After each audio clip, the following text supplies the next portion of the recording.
তৃণমূল কংগ্রেসের বিদ্রোহী ২০ জন সাংসদ যারা এখন এনসিপিআইতে যোগ দিয়েছেন, আজকে এনডিএর বৈঠকে সকাল ৯:৩০টায় তারা আমন্ত্রণ পেয়েছেন উপস্থিত থাকার জন্য। আর তার আগে অভিষেক বন্দ্যোপাধ্যায়ের পক্ষ থেকে ৬ জন তৃণমূল কংগ্রেসের সাংসদ তারা দেখা করলেন লোকসভা স্পিকারের সঙ্গে। এর আগেও তারা চিঠি দিয়েছিলেন এই ২০ জন বিদ্রোহী সাংসদের সাংসদ পদ খারিজের দাবি জানিয়ে।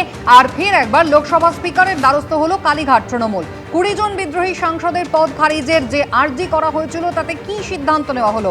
আবেদনের দ্রুত নিষ্পত্তি চেয়ে স্পিকারকে চিঠি অভিষেক বন্দ্যোপাধ্যায়। লোকসভায় আসন বদল নিয়েও তারা স্পিকারের কাছে নালিশ জানিয়েছেন। অভিষেক বন্দ্যোপাধ্যায়ের নেতৃত্বে স্পিকারের কাছে গেলেন ৬ জন সাংসদ। কল্যাণ বন্দ্যোপাধ্যায়ের সাসপেনশন প্রত্যাহারের আবেদনও জানানো হয়েছে।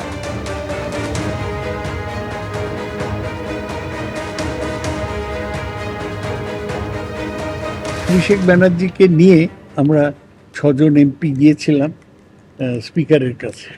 আমরা বলেছি যে আমাদের সিটগুলো তোমরা অ্যালট করেছো উইদাউট রেফারেন্স টু আস। এখনও তো এনসিপিআই আলাদা পার্টি হিসেবে স্বীকৃতি পায়নি, তা তোমরা কেন দেখছো? আমরা বললাম তোমায় তো আগে জানিয়েছি, আবার চিঠি দিচ্ছি বলে একটা স্পিকারকে 2টো চিঠি দেন। আর ডিসকোয়ালিফিকেশন পিটিশনগুলো এখনো কনসিডার করছো না কেন, এই নিয়ে আমরা চিঠি দিয়েছি। আপনারা কি চাইছেন? দ্রুত স্পিকার সিদ্ধান্ত নিন, ডিসকোয়ালিফিকেশন অন 20 যারা দ্রুত শিক্ষা নিক এবং আমাদের পুরনো সিটগুলো ফেরত দিক। একদম নিয়মের মধ্যেই রয়েছে এবং যে কারণে আমরা একটা অন্য এনসিপিআই এর সঙ্গে রয়েছি এবং নিয়ম মেনেই করা হয়েছে। আমার মনে হয় না যে নিয়মের বাইরে কিছু হয়েছে। নিয়মের বাইরে হলে ওরাও লড়ুক, আমরাও করব যে নিয়মে করেছি কি না, ওরা নিয়মের বাইরে প্রমাণ করুক।